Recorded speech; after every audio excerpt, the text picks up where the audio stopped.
继上月中俄成功举行首次海上联合巡航后，周五第3次联合空中战略巡航也在日本海、东海有关空域实施。从中俄两国国防部发布的通稿来看，此次战略巡航与前2次相比没有明显差别。不过，军事专家王明亮对深圳卫视透露，这次巡航的路线与前2次有所不同，有实质性突破。那么，这个突破究竟在哪里？来看报道。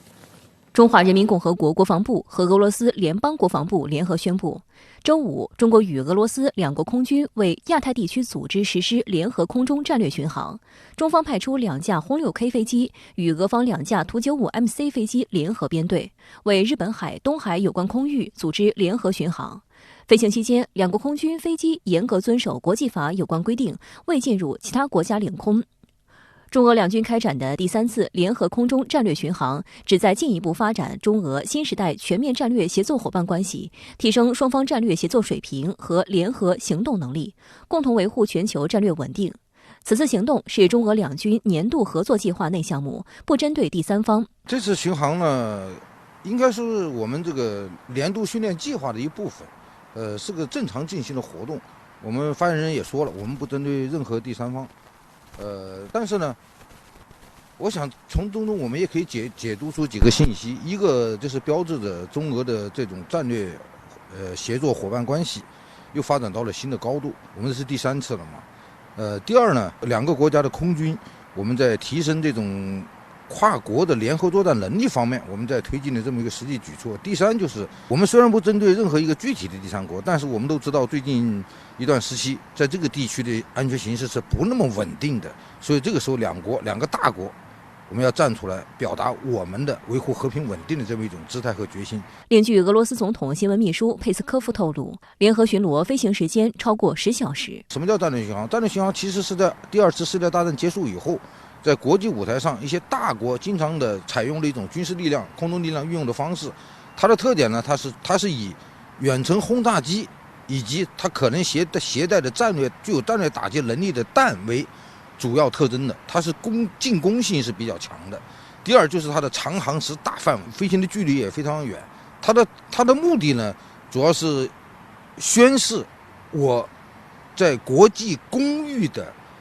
合法的进入权利，同时在一些特定的时候，也是通过这种方式，向有些潜在的不友好的势力表达我们的意志，替国家说话。中俄联合空中战略巡航始于2019年，已经连续3年举行。3次的新闻通稿都显示，巡航航线为日本海、东海有关空域的既定航线。但军事专家王明亮对深圳卫视表示，这一次的联合巡航任务，中俄军机互相进入对方领空，是具有实质性的重大突破。那么这一次巡航跟前2次最大一个不同，就是我们那个联合巡航的航线发生了很大的变化。前2次都是我们中俄飞机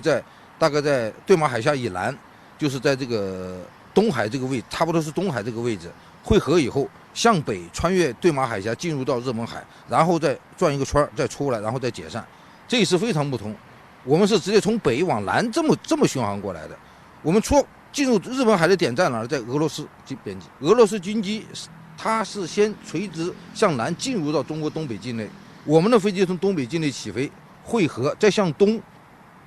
共同飞过中国的领空，然后再进入到俄罗斯领空，再出日本海。这么一个航线跟以前完全不同。那么它的意义在哪呢？就是从我们中俄双方来说，我们各自丰富了联合巡航的航线，不是一个单一的一个模式了，我们丰富的这种航线。再就是这个体现了中俄之间相互开放领空，这是体现出我们战略协作伙伴关系一个实质性的重大突破。外界注意到，3次联合空中战略巡航，中方派出机型都是轰6K。2019年是2架，去年增加到4架，今年又恢复为2架。轰6K 是解放军战略威慑力量的重要组成部分，有着战神的美誉。轰6K 外观最大的特征是以带有大型雷达罩的机头取代了轰6机头透明领航舱，每侧机翼下各有3个外挂架，可携带至少6枚远程空射巡航导弹。例如远程长剑20巡航导弹，俄方派出的则是绰号为熊的图95，这是全世界唯一服役的大型斯涡轮螺旋桨发动机后掠翼长程战略轰炸机，是俄军对美国和欧洲进行日常战略威慑的主力机型，因此也是被西方媒体起报道最多的一款俄罗斯轰炸机。空中战略巡航是一项复杂的系统任务，需要多种机型以及地面设备的综合保障。俄方透露，此次出动了苏35 SA 战机为战略轰炸机群执行护航任务，还出动了 A50U 预警机在空中对各架飞机进行指挥。根据轰 6K 在台海常态化巡航的记录，解放军除出动歼16战机护航外，运8电子侦察机、运8反潜机、运8干扰机、运9通信对抗机以及空警500预警机等特种飞机也多次执行相关任务。此次中俄两军联合空中战略巡航，日本、韩国均高度关注。日本防卫省还宣称，日本自卫队紧急出动战斗机进行所谓的应对。俄罗斯军方透露，在联合巡航的某些航段，日本航空自卫队出动了 F-16和 F-15战机伴飞，被网友调侃为御用摄影师的日本防卫省统合幕僚监部，周五当天也发布了中国和俄罗斯军机在东海、日本海和太平洋飞行的最新照片以及飞行路线图。日本这些年确实是有些动作做的不是非常的友好，也是不符合东北亚地区乃至整个西太地区的和平安全稳定的。这一次他对我们这个活动高度的关注，其实我觉得日本人一个什么心态呢？他就是不习惯。中国崛起了，经济崛起了，军事上能力也强大了，我们飞机飞出去了，军舰出去了，他非常的不习惯。他可能还是沉醉于当年他跟着美国能够主控东北亚安全形势这么一种旧梦里面，他出不来。从我个人来讲，我觉得日本应该做的就是你要跟进时代的变化，而且你要习惯一些新的东西，不要再拿了老的那套模式来在这个地方做一些并不利于这个地方的和平稳定的事情。外界注意到，就在上月中下旬，中俄两国海军为西太平洋相关海域组织实施首次海上联合巡航，为期7天。当时，中俄海军共派出10艘舰艇，搭载6架舰载直升机，组成联合编队，绕日本列岛航行，并组织联合航渡、联合机动、实际使用武器等科目演练。东北亚这个地区，这个大家都知道，是整个西太地区的一个非常重要的一个区块，军事力量多，这几个国家军事力量都是比较强的，而且美军它在西太的军事基地主要是在这个区域，再就是冲突多，我们跟日本之间的钓鱼岛问题，还有我们自己的台湾问题。那日本和韩国之间的独岛问题，朝鲜半岛的这自身的冲突问题，矛盾冲突点很多，所以说这个地区肯定是中俄要共同关注的，而且我们是要为维护这个地区的稳定，一定要做出我们自身的努力的。另据俄罗斯塔斯社报道，总统普京周五签署联邦法律，批准关于延长2009年10月13日中华人民共和国政府与俄罗斯联邦政府关于相互通报发射弹道导弹和航天运载火箭的协定有效期的议定书，将协定有效期延长10年。国防部发言人谭克飞曾表示，中俄两军关系是战略合作的亮点和重要支撑。导弹发射通报协定对增进战略互信、避免战略误判具有积极意义。中方与俄罗斯签署协定，标志着中俄之间的高度互信，表明了两国致力于共同维护全球战略稳定的决心，为维护国际军控体系、维护世界和平与安全注入了正能量。每个国家自己的运载火箭的发射，弹道导弹的发射都是高等级的情报，我们能把这个情报能够共享，这就是再一次证明了中俄战略协作伙伴关系的一个发展到一个新的高度。第二个就是它的实惠很大，如果你不通报的话，你发射一个东西，我得去判断你的意图，我要识别你、查证你，要知道你的轨迹，我要耗费很多的精力，耗费很长的时间，要经过很多的环节。如果我们互相通报了以后，我第一时间就知道这是友好目标，是协作目标，这个就划到这个范围内，我进行正常的监控，我就不用再把它当做一个可疑的一个什么目标再去判断，这个对双方都是非常非常有好处。它等于是实现了太空监视系统、战略预警系统一个资源的共享，我们可以互用，这个是双方都能得实惠的一件事情。第三个意义就是它的推广价值很大，就是太空领域、空天领域多国竞争显得是很无序的。那么我们中俄两国通过这种方式共同去维护太空的这么有序的发展，避免那些恶性的竞争，甚至是可能是敌性的一种运用。俄新社报道称，俄罗斯正在制定新版俄罗斯外交政策构想。普京周四在出席俄罗斯外交部部务委员会扩大会议时，系统论述了外交政策的优先发展方向，将中国排在首位。并强调俄中双边关系现在达到历史最高水平，具有全面战略伙伴关系的性质，堪称21世纪国家间高效协作的典范。普京指出，并不是每个人都喜欢中俄关系稳定发展，一些西方伙伴公开试图在莫斯科与北京之间制造楔子，但俄罗斯会和中国朋友一起继续扩大在政治、经济和其他领域的合作，加强在国际舞台上的协调行动。对此，中国外交部发言人赵立坚周五重申，俄罗斯需要繁荣稳定的中国，中国需要强大成功的俄罗斯。中俄是搬不走的邻居，也是拆不散、压不垮的真伙伴。两国发展高水平战略协作关系，是基于各自国情做出的长远战略选择。我们不谋求党同伐异的小圈子，更不吃离间分化那一套。就在周五，美国前国务卿希拉里在出席一场国际论坛时感慨，西方早些年曾预测俄罗斯与崛起的中国将产生边境问题，因此中俄关系将受到破坏。但这种情况并未发生，中俄互相拥抱，成功解决了历史遗留问题。现在中俄都非常自豪，两国关系是新型大国关系的典范。中俄关系这些年的高水平的发展啊，对新型大国关系最重要的其实就在于我们中俄两国发展关系不是针对任何的第三方，不是搞冷战式的集团的对抗，和西方的这种传统的大国关系发展的思路是恰恰的相反。我们中俄两国的关系的发展是建立在强大的这个内生性动力的基础之上，有很强的务实的共同的需求的基础之上。那么我们有共同的安全的利益，共同的战略的考量，有共同的经济发展方面合作的需求，这构成了中俄关系发展坚实而且能够持续发展的一个很重要的动力。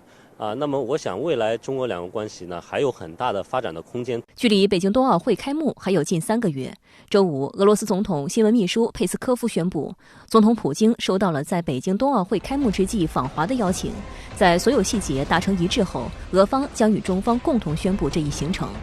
马上来连线特约评论员刘和平。刘霞你好，那么对中国和俄罗斯两国空军在亚太地区组织实施联合空中战略巡航，您有何观察呢？其实这不仅是中俄两国空军的第3次联合空中战略巡航，而且巡航的规模与寻找的路线都跟前2年没有太大的区别。同时双方也一如既往的对此保持了低调与克制。不仅两国空军飞机严格遵守了国际法有关规定，未进入其他国家领空，而且明确表态这次巡航不针对第三方。唯一不同的就在于，对于本次巡航所涉及的区域，双方在文字表态上出现了不同。过去巡航区域被表述为日本海、东海有关空域，这一次虽然实际巡航的区域未变，但在表述上则变为了亚太区域。这样一种表述上的变化，虽然很容易让人产生中俄要跟美国推行的印太战略分庭抗礼的联想，但是大家不要忘了，至少截止目前为止，中俄并没有提出自己的亚太战略，甚至连这样的苗头都没有。那么既然这是一次例行性的巡航，并且一切照旧，那我们就不能对此做过度的解读，想当然地认为这意味着中俄关系，尤其是中俄之间的战略合作出现了重大的突破。那么中俄在亚太地区的军事合作与美国及其盟友在区内的所作所为又有什么不同呢？我觉得这两者之间的区别还是相当大的。首先，中俄两国仅仅是在亚太地区展开了军事上的有限度的合作，是两个独立自主国家之间的联手，而美国在印太地区搞的这是军事同盟，而且是以美国马首是瞻，其他国家成为其附庸的军事同盟。同时，虽然拜登政府近期还在不断地强化美日、美韩、美澳同盟，以及结成了美英澳3国军事同盟，但是截至目前为止，中俄并没有流露出要军事结盟的倾向，并且在可以预见的将来，这种情况应该也不会发生。那么其次，美国在印太地区的军事结盟不仅是挑衅性和进攻性的，而且有明确的指向和目标，而中俄两国在亚太地区的军事合作，这是防守性的，已经明确表明不针对第三方。这个也就意味着，正是因为有了美国及其跟班在印太地区结成的进攻性军事同盟，才有了中俄在亚太地区的军事联手合作，前者是因，后者是果。除此之外，还有一个重要的不同，就在于双方最终的战略目的存在巨大的差异。中俄一再对外强调，他们携手合作的目的是为了维护区内的和平稳定，而美国及其盟友的目的打的这是维护所谓的民主与自由的旗号，也就是说，他们基于的是意识形态与价值观念的目的。这个也就意味着，中俄在亚太地区的联手合作与美国及其盟友推行的印太战略，实际上是两大价值观念的对抗，是和平的价值观与所谓民主自由价值观念的对抗。我们看到俄罗斯总统普京把中俄关系称为21世纪国家间高效协作的典范，那同时也对当前美俄及俄欧关系的现状大加吐槽。那对此您又怎么来看呢？其实全面梳理一下普京的这番讲话，我们就可以发现其中一个逻辑线索，那就是普京认为，正是因为以美国为首的北约对俄罗斯采取了咄咄逼人的态度，才使得俄罗斯决定进一步强化与中国的合作。同时普京还表示，假如以美国为首的北约继续对俄罗斯步步进逼，那中俄将会进一步强化在政治和军事领域上的合作。我认为假如这种局面真的出现，那就有可能会改变东北亚以及整个亚太地区的军事格局与安全格局。我们知道，当前东北亚和亚太地区的安全格局主要是二战后遗留下来的。在冷战中的东方阵营解体，尤其是中苏之间分道扬镳之后，整个亚太地区的安全格局主要是由美国在主导，或者说是由美国通过美日、美韩、美澳等同盟在主导。这种单边的把俄罗斯与中国排除在外的安全格局，实际上增加了中俄朝等国家的不安全感，导致了地区局势的动荡与不安。而现在中俄的携手，这有可能使得本地区崛起另外一股跟美国相抗衡的军事力量与安全体系，使得未来亚太地区的安全格局将会由现在的由美国及其盟友单方面主导的现状，变成中俄与美方共同主导。而这两个在全球军事实力排名中位居前列的大国一旦联起手来，这是美国绝对不愿意看到的。当然了，未来中俄能否进一步联手，成为本地区安全力量的另外一极，既有赖于中俄互信的进一步加深，同时也要看美国接下来会怎么做，会不会进一步把中俄给逼到一起来。好的，非常感谢刘先生在线来和我们分享您的观点，谢谢。美国政府近期又给国际合作添堵。美国有线电视新闻网周六报道，在美国政府施压下，阿联酋阿布扎比哈里法港的一个中国航运港口项目被迫停止建设。美媒披露，美方之所以阻挠港口建设，是其指责这个商业项目存在所谓军事隐患。美国有线电视新闻网的报道援引了2位号称熟悉内情的消息人士作为新闻来源。据报道，在美国的强烈施压下，阿联酋阿布扎比附近的一个中国航运港口内的所谓秘密开发项目已经停止建设。报道中提到的这个项目位于距离阿联酋首都大约80公里的哈利法商业港口内。据称，至少1年来，美国官员一直在密切关注这个项目。他们声称，这个商业项目存在所谓的军事设施建设。CNN 援引2位消息人士称，尽管中国和阿联酋将港口合资企业描述为纯粹的商业活动，但美国情报机构声称有船只伪装成商船，美方因此臆测这是中国军方用来收集信号情报的方式。而美国将阿联酋视为该地区反恐工作的重要合作伙伴，距离阿布扎比32公里的阿联酋空军基地部署了数千名士兵。实际上，美方这样泼脏水的言行没有任何证据。针对阿联酋和中国的合作，阿联酋驻美国大使馆发言人在一份声明中表示，阿联酋从未达成任何协议、计划、谈判或意图来接纳中国的军事基地或任何类型的前哨基地。外界注意到，中国在哈利法港的投资和建设一直公开透明，并且给阿联酋当地乃至世界航运都大有裨益。根据公开资料显示，2016年9月，中国远洋海运集团与阿布扎比港务局签署特许权协议，共同合资经营阿布扎比哈利法港27集装箱码头。2018年12月，哈利法港27集装箱码头正式开港，并成为全球发展最快的集装箱港口之一。We benefit from that as a nation. You combine that also with the strategy of export that China has and how they want also to do the redistribution within the region. This actually becomes a win-win situation for both, for us as UAE, as a major hub, enforcing ourselves here, but also for China, making sure that their product is being distributed in a timely manner to the rest of the region and beyond that in the world also. 美国插手阿联酋和中国的合作项目很有可能与美国自己的全球军事布局有关。阿联酋美国大使尤塞夫·阿尔·奥泰巴曾表示，作为美国的盟友，阿联酋长期以来就保护美国军事技术有着良好的记录。除了美军在阿联酋驻扎军事部队以及先进武器装备之外，双方的军事项目合作中最受关注的是230亿美元的军售订单，包括 F-35战机、死神无人机和其他先进弹药。美国《华尔街日报》今年5月曾报道称，美国官员担心，由于阿联酋和中国的关系不断发展，美国对阿联酋230亿美元军售可能会受到影响。美媒援引这位匿名官员的话称，中国和阿联酋之间的航班一直受到美国情报机构的监控。美方呢自己呢做贼心虚，而且尤其是他试图要把波斯湾作为他在军事战略的控制的一个关键要道。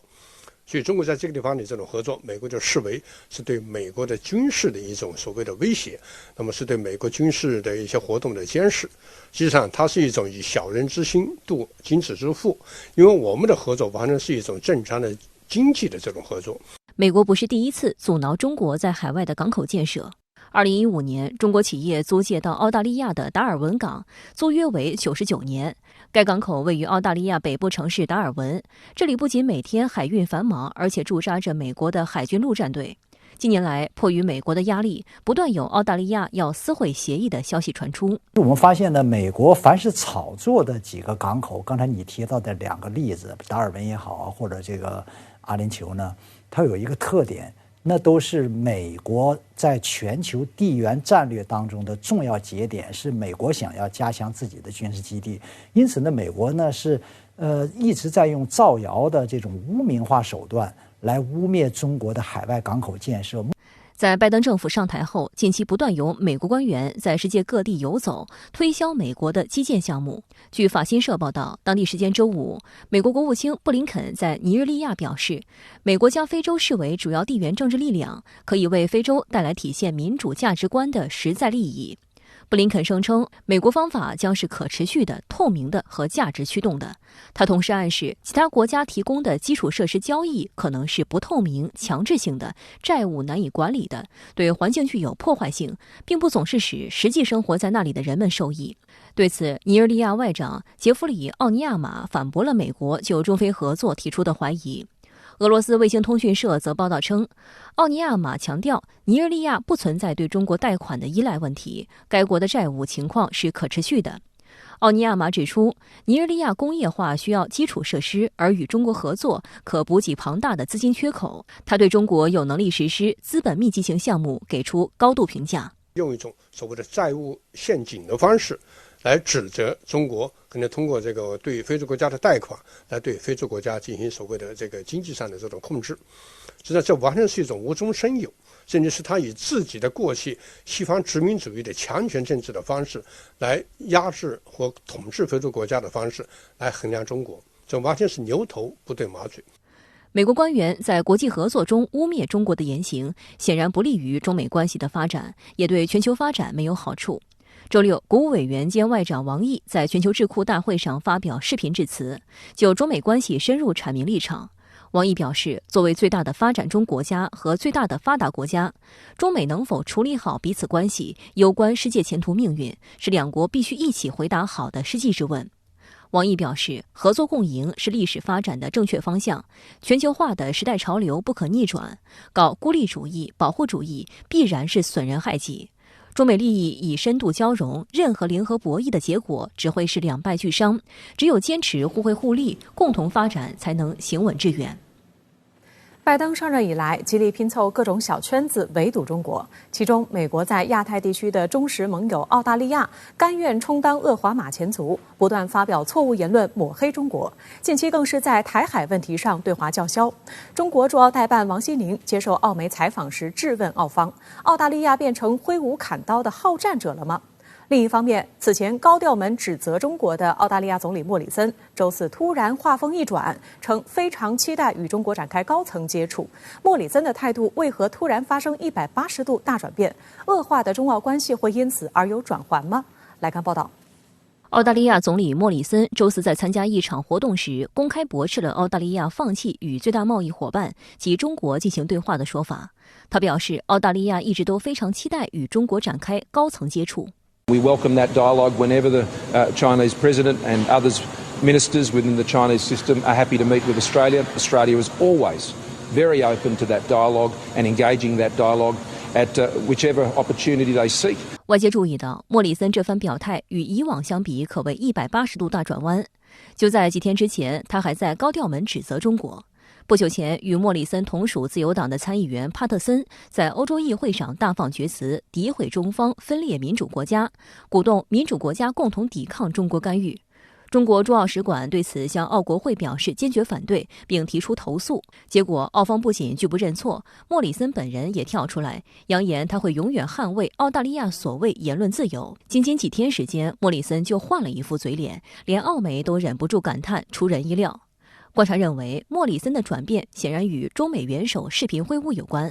正在新加坡出访的澳贸易部长丹特汉周三就迫不及待率先发声，表示乐于看到中美对话。而澳大利亚也希望像美国一样与中方对话。澳大利亚正在寻求建设性接触。We want to be able to work through our differences and our issues because we understand how important, especially our economic relationship, it's helped us maintain our standard of living. So we're very much looking forward for that constructive engagement, and we hope that that will come over time. 澳大利亚其实是很难受的，它在经济上也是受到了不少的损失，很多本来是对中国很大出口的一些产业呢都受到了打击。这个在澳大利亚国内也是有很多的反对声音。那澳大利亚一方面是架在跟美国的这个反华的战车上下不来，另一方面呢，他自己又在承受的这些损失，所以澳大利亚它其实一直是有一种很矛盾纠结的心态。那现在在中美会晤之后，双方都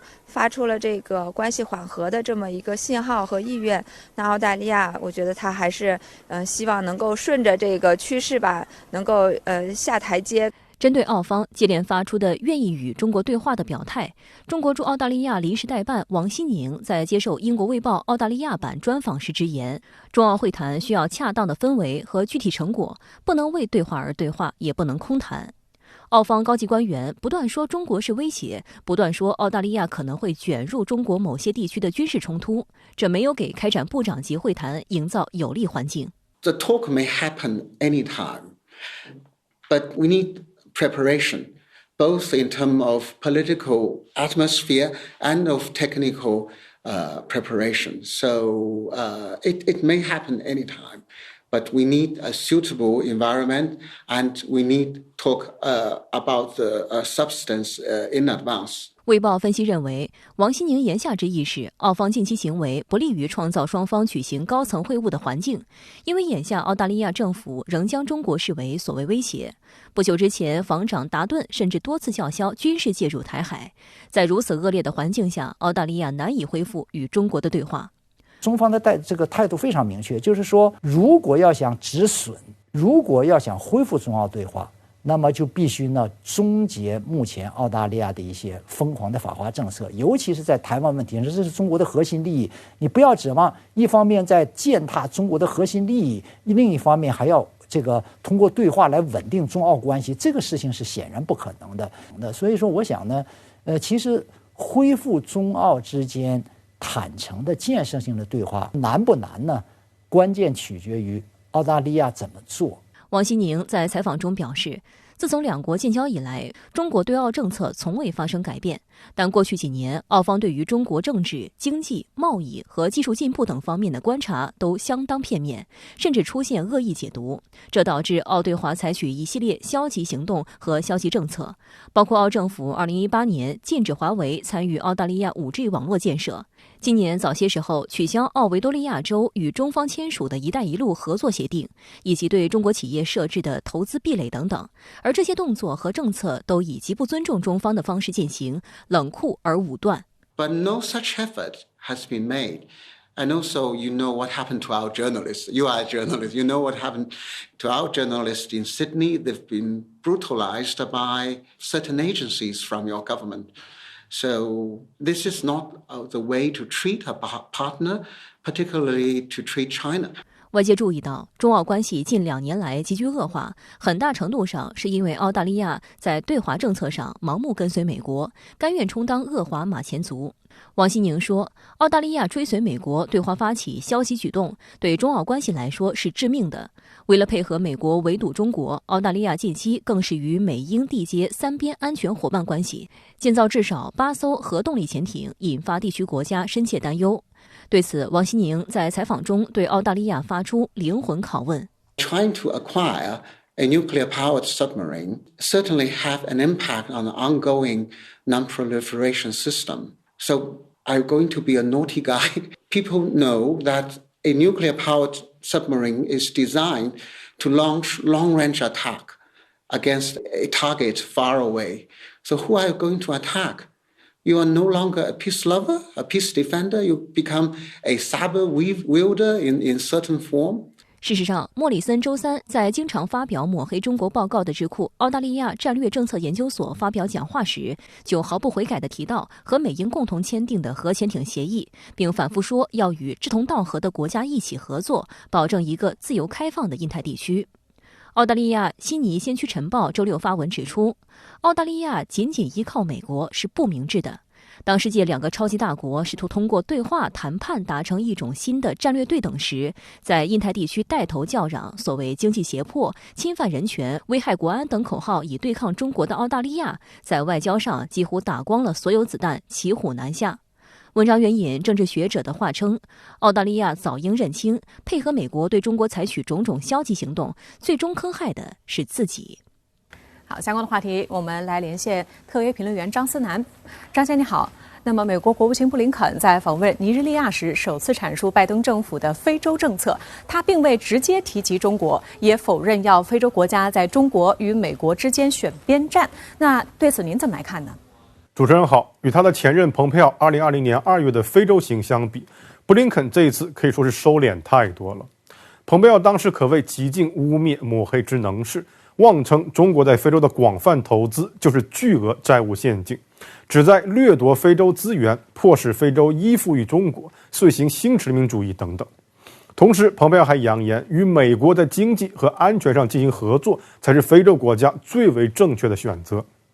蓬佩奥露骨的表述是如此的令人尴尬，以至于我记得当时美媒《华盛顿邮报》都感慨到，这就是在逼迫非洲各国在中美之间进行冷战式的选边站。所以这一次布林肯是转性了吗？并没有，而是拜登政府终于意识到，美国根本没有资格要求非洲国家在中美之间2选1。这事实上是一道非常简单的数学题。根据美国约翰霍普金斯大学数据，2008年金融危机之后，美国对非洲投资连年下降。自奥巴马第2个任期起，从2012年到2019年，美国在非洲的直接投资净值约为10亿美元，同期中国为266亿美元。如果把时间范围进一步缩小到特朗普时代前后，从2016年到2019年，美国在非洲的直接投资净值事实上为负63亿美元。与此同时，中国为正146亿美元。正如外交部发言人汪文斌今年2月23日所言，中非合作坦坦荡荡，合作成果实实在在。中国迄今为止帮助非洲修建超过6000公里铁路、6000公里公路，建设近20个港口和80多个大型电力设施。要求非洲国家在中美之间选边站，你美国又做了什么？另外，当地时间11月18号，美国总统拜登宣称考虑是否通过外交途径抵制北京冬奥会。那您对美方的表态怎么来看呢？首先，我们必须要理解，抵制奥运会和通过外交途径抵制奥运会在性质上完全不可同日而语。惯例而言，抵制奥运会意味着全面抵制，往往带有强烈的对抗意味。历史上仅发生过6次，均与严重的军事或政治冲突相关。而通过外交途径进行抵制，则意味着一种部分抵制。至于如何进行，则非常灵活。美方当前的态度也非常暧昧，无论是拜登本人还是白宫发言人普萨基都未有阐明。美媒国会山报和英媒路透社猜测，美方所谓的抵制或许是指不派遣政府官员参加北京冬奥会的开幕式，但美国运动员依然正常参赛。历史上类似的外交抵制并不罕见，能带来的影响力也非常有限。尤其考虑到当前的国际疫情远未得到有效控制，外国政府代表出席奥运会的开幕式本身就受到极大限制。例如2021年7月23日举行的东京奥运会开幕式上，现场仅有15名外国代表，其中外国元首仅有法国总统马克龙一人。其次，外国政府代表，尤其是一国元首出席奥运会开幕式是邀请制的，中方尚未正式邀请，美方又何来的抵制可言？拜登如此急不可耐地跳出来，多少也有点找场子的感觉。本质上，拜登此举更像是借抵制北京冬奥会的噱头来延续老一套的对华极限施压，同时又鸡贼地加上了外交途径作为限定，避免后续两国对抗升级。拜登试图以某种自以为是的方式为这种界限设置某种护栏，且不论这个护栏是不是一个伪命题，就算这个护栏成立，无论它有多么坚固，都不可能承受美方一遍又一遍地将中美关系推向博弈的最底线，乃至是深红线。美国自以为能拿捏好这个度，但长远而言，极限施压只会在最大程度上破坏中国对美国的信任和两国间来之不易的合作基础。希望在即将到来的北京冬奥会里，美方能暂时收起极限施压这套把戏，和中国在真正意义上实现某种破冰，这才是两国间避免冲突与战争真正也是唯一可以依靠的护栏。好的，非常感谢张先生再前来和我们分享您的观点，谢谢。据台媒报道，美国和台湾地区下周将进行所谓政治经济对话，并召开年度防卫审议，首次采取并会形式，想要捣鼓什么？瞄准凯子军售，美在炮制涉华报告，鼓吹解放军战力威胁。岛内舆论指出，不过就是要钱，说那么多干嘛？抱惯美国大腿的民进党当局顺杆爬，多次主动释放与美方军事交流信息，疯狂试探闯红灯，会进一步激化台海局势吗？信强独家观察。来关注台湾方面的消息。据台湾联合报报道，美国和台湾地区将于本周晚些时候进行所谓政治经济对话，并召开年度防卫审议。对此，中国外交部再次重申，台湾问题事关中国主权和领土完整，涉及中国核心利益，是中美关系中最重要、最敏感的问题。美方应切实恪守一个中国原则和中美3个联合公报规定，慎重妥善处理涉台问题，立即停止与台湾进行任何形式的官方往来和军事联系。我们也正告台湾当局，台独是死路一条，任何挟洋自重、以武拒统的图谋和行径都必将失败。据报道，美国国务院政治军事局助理国务卿杰西卡·刘易斯和国防部印太事务助理部长将参与此次美台政治经济对话。杰西卡·刘易斯一直活跃在美台对话的前沿。11月16日、17日，美台在华盛顿举行了所谓资深官员对话，针对区域安全、两岸关系、军售等事项沟通讨论。杰西卡·刘易斯也是座上宾。